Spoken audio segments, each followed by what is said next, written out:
Hello and welcome back to NA Turbo. So going slightly professional now. I'm using my new fancy gimbal, so hopefully you'll get some better images. But yeah, you might have seen, if you've watched my Facebook, that I posted an image of this light, which is what the new fleet member is. It's Ryan's new car to replace the Jag he sold me. So if we pan out with the gimbal, I think some of you actually did get it quite right. It is a Renault 21 1.7. This is the car model. Oh, where are you going, gimbal? There we go, come back. So this is going to be Ryan's new daily. He's been using the Tomcat, which, if I can pan around, is just over there, as his daily since he sold me the Jag. So this little baby, another eBay buy, is going to be his new daily while he does some work on the Rover. So we'll have a little look around it. As soon as the gimbal wants to go this way, we'll come and have a look around this way. So it's actually a really low mileage car, about sort of 70 odd thousand miles, and we'll just have a little look around it. Came with a full year's MOT, although Ryan's already replaced the complete exhaust box, sort of front to back, because we think the MOT tester either wore ear defenders or slightly looked the other way, because yeah, you took it off and it basically exploded into millions of pieces of rust. But actually, as a car, it's really solid. It's maybe been tickled with a welder once, just in various places. It'll need a little bit of tickling again, but for a Renault of the sort of late 80s, early 90s, it's really good, really solid. So it just needs a few bits of tidying, which Ryan's doing on it before he starts putting it into use. But it is fully MOT'd, so technically it's ready to go. So we'll just sort of take you down the side if the gimbal plays ball. Where are you going, gimbal? Right. We'll go backwards down the side of the car. So you will have to excuse my video. I am trying to sort of learn the new gimbal, but here's the front shot of it. There's little bits of, you know, odd surface rust here and there, but nothing that you would really write home about. It's actually a GTX special model, so it's got some nice bits of equipment for the year of car. So it's got remote central locking from factory. It's got these sort of special wheel trims as well. If we have a look down here, you see those. It has also colour-coded mirrors, and we will have a look inside as well, but you get this lovely sort of period, we'll have a look down here, special writing decal. So this was very much of the time period, sort of 80s for the sign writing. It's got a few bits of trim that are missing here and there, but again, that's nothing that won't take too long to sort out. It's also got electric front windows. So we'll hop in and just have a look. So it's actually really immaculate in here. So looking inside, you can see sort of classic 80s, 90s Renault dash. Really sort of clear and concise instruments, toggle stalks there. It's 5-speed gearbox on this as well, but unusually, and especially for a lot of people that won't have sort of seen these, it's actually got a manual choke. So whereas now everything's got fuel injection, even sort of into the 80s, this has a choke. So first thing on a cold morning, you would pull it out to enrich the engine, start it, and then as the car warms up, you shove it back in again. Simple as. And actually, it's a Solex carburetor on this one. It works really well. Carburetors of this age can sort of tend to be a bit rubbish, so they sort of skip and miss or don't hot or cold start really well, but this one is actually really good. You can see as well sort of the 80s sort of push buttons for things like the fog lights and the hazard lights. If you like a good indicator talk, that's one as well, for the phone stabilizers. So yeah, it's actually, when we look around the seats and everything, it's actually really worn really well. And again, this would be a testament to the sort of 70 odd thousand miles the car's got on it. If we sort of have a look in there, so 76,000. So it's actually sort of a testament to how well the car is. We think it was a barn find of some sort and has maybe been owned by a sort of older gentleman in the past, just due to how well it's sort of been looked after. But again, things that you don't tend to see nowadays: manual mirrors, very Renault as well, if I can get in and show you from an angle. Volume controls on the stalk there, so you don't have to take your hands off the wheel.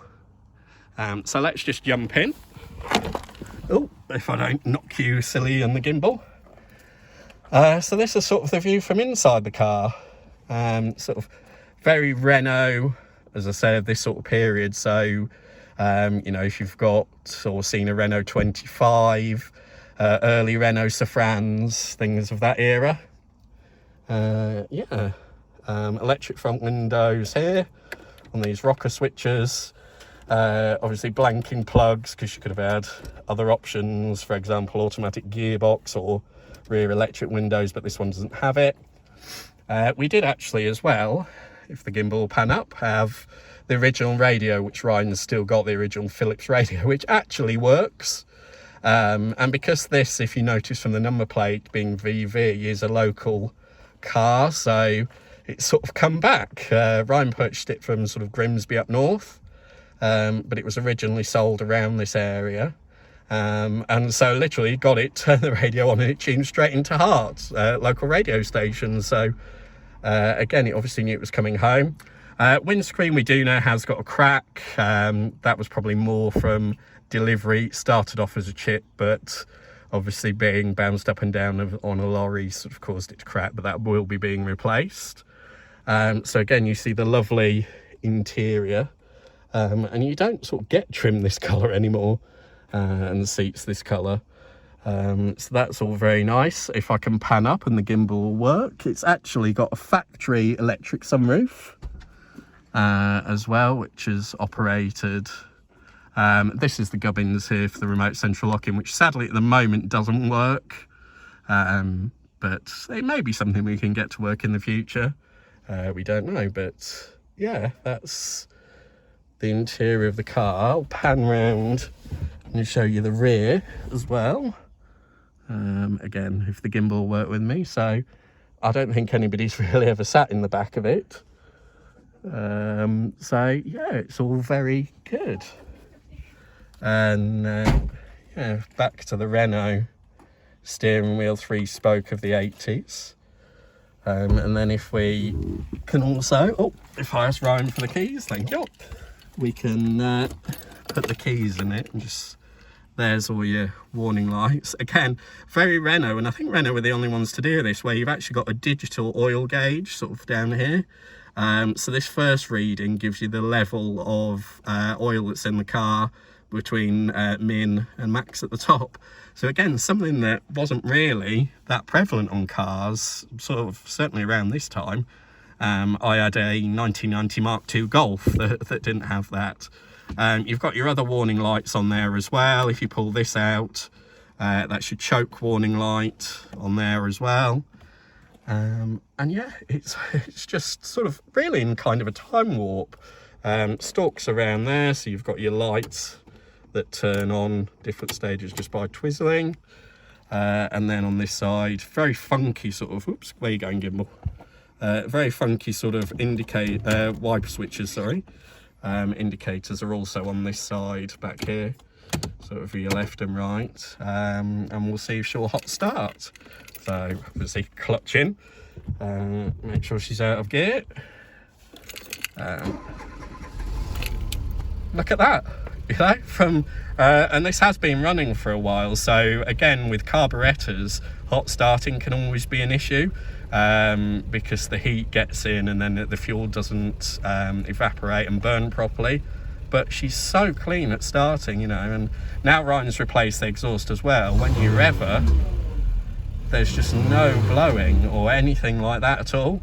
So, you know, it's also, we've just checked as well, does come up to temperature on the dash there. The fans do kick in. So we'll just have a hop outside, make sure obviously it's out of gear, and have a look round into the boot. Where are you going, gimbal? Come back. My gimbal has decided to go for a walk around, so, oh, come back, gimbal. let's bring you back. Sorry about this. The gimbal has decided to go walkabouts. Bring you back in. Right. There you go. Apologies for that shot, but this is live, folks, so you are seeing me learning with this gimbal from day one. So yeah, this is the back of the car. It has got a tow bar on there. Ryan will be getting rid of that. The exhaust, Ryan's replaced with a brand new one. Again, I thought bits for a Renault, having had a Safran in the past, will be quite expensive and hard to get. Ryan's actually fared really well with this. The whole exhaust system, sort of front to back, was something like £100. So, you know, it's really quite cheap. He's got a few other bits as well that are quite cheap, sort of new old stock front indicators for the car. So yeah, just the bits are not as bad. And, you know, having things like the Corrado and the Supra over there, if the gimbal will wake up, you know, I struggle to get bits for those, and they do tend to cost a fortune. So I thought we'd have the same issue with this, but if I can bend down, let's open the boot up. Oh, there we go. So having a look in, again, it's really clean in here, and, you know, having a look around, the carpet's clean. It has even got, if the gimbal will work and the camera will focus, it has actually got split folding rear seats as well, which for a saloon of this age, given even modern saloons, you don't get that on without it being an expensive option. We'll have a little look under here as well. Again, nifty feature for this, it's got a little hook. How cool is that? So you can actually, you know, if you've got to change the tyre, you can hook it up to the top there, so you're not having to faff around with holding this up. But again, we think this is original. Underneath, you know, I know some people have said, oh god, you must be brave having a, you know, a late 80s Renault for rust. I mean, just look at it in here. It's this, and this has not been touched, so, you know, this is all original. So I think it's fared really well. And to be honest, having 90s Toyotas like the Supra over there, rust doesn't scare me anymore. Well, it does on that, because you can't get the panels. But yeah, it's really well. There is odd bits that need doing, so it's got some rusty bits in here that Ryan will touch up. But, you know, for a 1988 car, it's just amazing. He's also got some new badges to put on. And if I can ask Ryan just to flip up the bonnet, we shall have a look at the bonnet as well. Again, slightly different, being French, and because French, it decides to open this way. So having a look under here now, it's even got, even though it hinges forward, and you don't need it, it's even got its own little bonnet stay. So having a look under here, this is the Renault 1.7 8-valve engine, carburettor fed, and it's sweet as a nut. Ryan's going to change the cam belt on it, because we're not sure when it last had one done, but yeah, it's so sweet. And just sort of driving it quickly, also it pulls cleanly, it picks up cleanly, you know, and, you know, look at it, you can actually climb in there to work on it. So if we spin around the other side, I'll show you. Come on, gimbal, come with me. I'll show you just how easy the cam belt is to change. There it is. So, you know, look at that. You can climb in there. Whereas on modern cars, that will be hours and hours of jobs. And there's the fan kicking in, so that works. It's got power steering as well there. So, you know, quite for its age, it's pretty well spec'd. And here are the new side repeaters at the front that Ryan's got that are new old stock. So we'll whiz round, see the other one. And also, definitely cool, yellow fog lights, very French at the time. But yeah, I think this car is going to be quite a good member to the fleet. These are quite fuel economical, so we think in the region of 40 miles per gallon, somewhere around there. Which will be the same as his Tomcat. So yeah, hopefully you'll see a bit more on this car, and as we're going to do a few bits on it and Ryan will get it perfect. But all in all, I think as an eBay buy, again an unseen eBay buy, because we like to live on the edge and live dangerously, I think this is really good and it's going to be a good member of the fleet. So Do check in with us, do like and subscribe if you like what we're doing. I've also got some other videos planned. There were some requests for a video on the Jag, which you can just see over there as well, which is the car I bought from Ryan that's now my daily. So I shall do that in the next week or so, and hopefully get to grips with my gimbal a bit more. So I'm also going to invest in sort of a Rode Wireless Go mic as well, so hopefully you'll be able to hear me and anybody else I have on the channel as well a lot better. But thanks for watching, do hit like and subscribe, and take care everybody. Bye bye for now.